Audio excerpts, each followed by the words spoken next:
பெரிய தாக்கத்தை ஏற்படுத்திய ஒரு போராளி திராவிடமணி ரெட்டமலை சீனிவாசனார். வயது வந்த அனைவருக்கும் வாக்குரிமை வேண்டும் என்று வாதாடியவர். அமைச்சர்கள் மட்டுமின்றி அதிகாரிகள் அனைவருமே எங்கு சென்றாலும் இந்தியா முழுவதும் உலகம் முழுவதும் இப்போது ரீல்ஸ் போடுவது என்பது வாடிக்கையாக மாறியிருக்கிறது. சொல்லுகிற எந்த காட்சியையும் நான் பார்க்கிற வாய்ப்பு எனக்கு கிடைக்கவில்லை, பார்க்க இயலாமற் போய்விட்டது.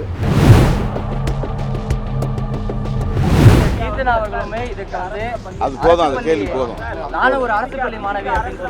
அவங்க விளக்கத்தையும் நான் பார்க்கல,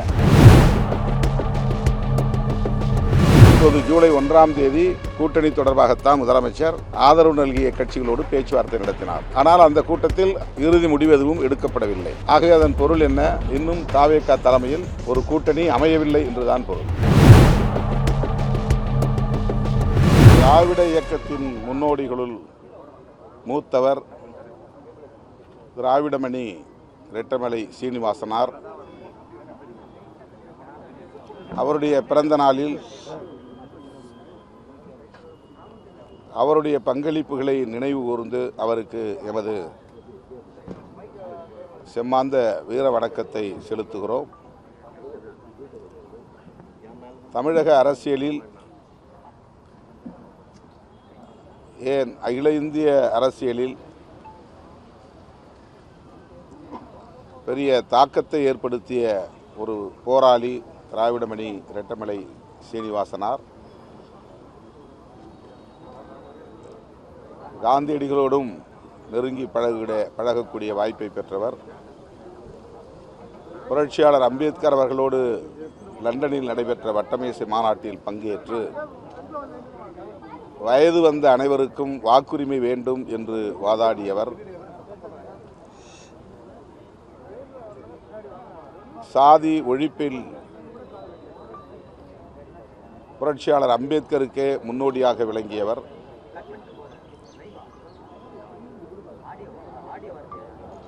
பறையன் என்னும் பெயரில் ஒரு இதழ் அவர் நடத்தினாலும் அவருடைய இலக்கு சாதி ஒழிப்பாகத்தான் இருந்தது. இன்றைக்கு நாம் தலித் என்கிற சொல்லை எந்த பொருளில் உச்சரிக்கிறோமோ அந்த பொருளில்தான் ரெட்டமலை சீனிவாசன் அவர்கள் இந்தியா முழுவதும் இருந்த தீண்டப்படாத மக்களை குறிக்கும் பொது சொல்லாக பறையன் என்கிற சொல்லை பயன்படுத்தினார். ஒரு குறிப்பிட்ட தமிழ்நாட்டில் உள்ள ஒரு குறிப்பிட்ட சாதியின் அடையாளமாக அதை அவர் முன்னிறுத்தவில்லை. அந்த காலத்தில் ஷெட்யூல் காஸ்ட் என்கிற சொல்லும் பயன்பாட்டில் இல்லை, புழக்கத்தில் இல்லை. அன்டச்சபிள்ஸ் என்கிற தீண்டப்படாதவர்கள் என்கிற சொல்லாடல் தான் அன்றைக்கு அதிகார வர்க்கத்தினரிடம், ஆளும் வர்க்கத்தினரிடம் புழக்கத்தில் இருந்த ஒரு சொல். அப்போது ஒடுக்கப்பட்ட மக்களை ஓரணியில் திரட்டுவதற்காக அவர் எடுத்துக்கொண்ட முயற்சி மகத்தானது. புரட்சியாளர் அம்பேத்கர் அவர்களோடு இணைந்த பிறகு அவரை தலைவராக ஏற்றுக்கொள்ளக்கூடிய பெருந்தன்மையும் பக்குவமும் அவரிடத்திலே மேலோங்கி இருந்தது. அதன் பின்னர் அவருடைய அரசியல் புரட்சியாளர் அம்பேத்கரின் திசை வழியிலேயே பயணித்தது என்பதுதான் வரலாறு. இன்றைக்கு திராவிட இயக்கங்களை பற்றிய வரலாறு பேசுகிறவர்கள்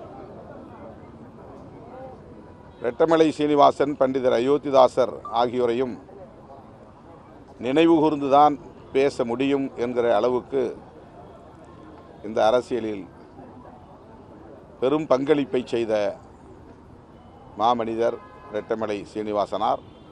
அவருடைய பிறந்த நாளில் அவருக்கு எமது செம்மாந்த வீர வணக்கத்தை மீண்டும் செலுத்துகிறோம். அவர் வழியில் சாதி ஒழிப்பை தொடர்ந்து முன்னெடுத்து செல்வோம்.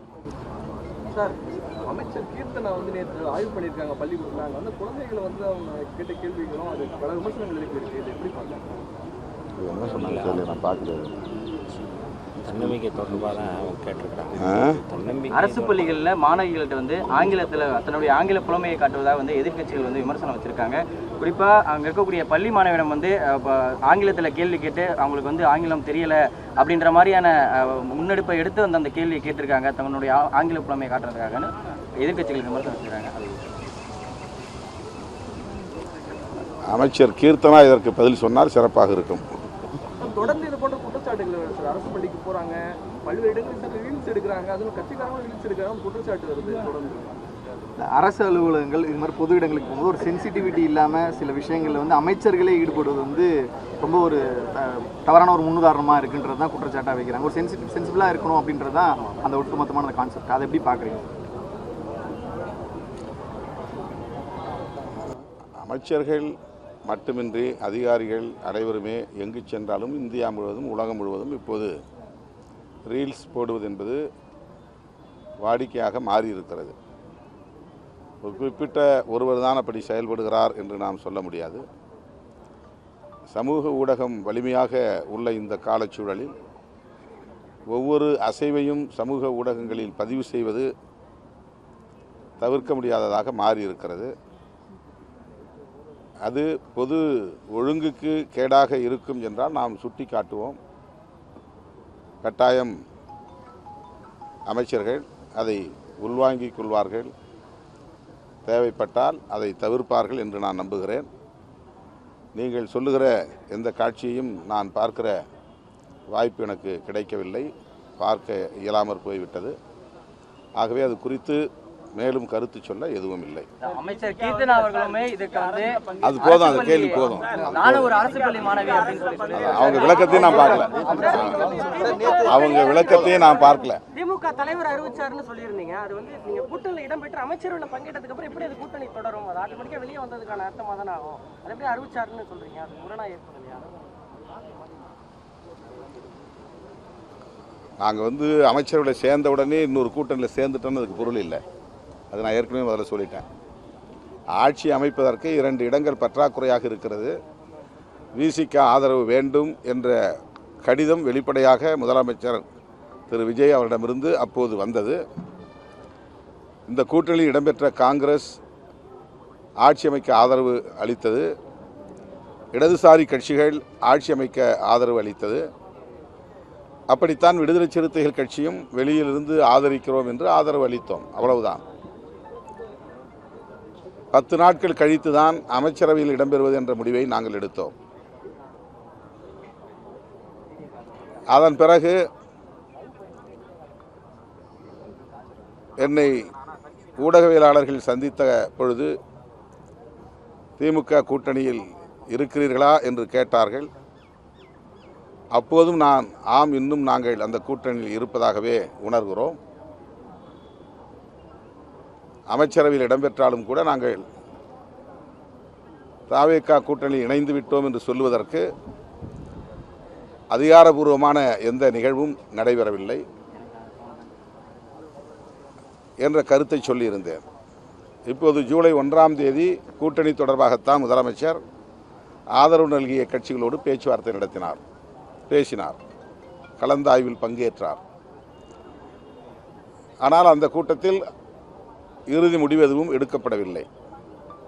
ஆகவே அதன் பொருள் என்ன? இன்னும் தவேக தலைமையில் ஒரு கூட்டணி அமையவில்லை என்றுதான் பொருள். விடுதலை சிறுத்தைகள் கட்சி அமைச்சரவையில் இடம்பெற்ற உடனே திமுகவுக்கு நாங்கள் துரோகம் இழைத்து விட்டோம் என்று ஊடகத்தலங்களில் பலரும் விமர்சனங்களை வைக்கிறார்கள். இந்த விமர்சனங்களுக்கு விடை சொல்லக்கூடிய வகையில் தான் நான் பதில் சொன்னேன். அப்படி நாங்கள் பதவி என்றவுடன் திடுமென ஒரு கூட்டணியை உதறிவிட்டு ஓடிவிடவில்லை. எடுக்கிற முடிவுகள் ஒவ்வொன்றையும் அப்போது கூட்டணி தலைமை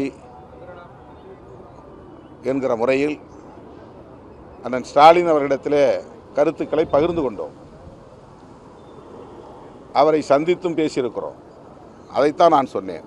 அந்த உறவு தொடர்கிறது, அந்த நட்பு தொடர்கிறது. அவருடைய கவனத்திற்கு சென்று கருத்துக்களை பகிர்ந்து கொண்டு அதன் பிறகுதான் ஆதரவு நல்கினோம் என்கிற வகையில் ஆமாம் இன்னும் திமுக கூட்டணியில் தான் தொடர்கிறோம் என்று பதில் சொன்னோம். அது அப்படியே இருக்கிற நிலையில் விடுதலை சிறுத்தைகள் கட்சியிலிருந்து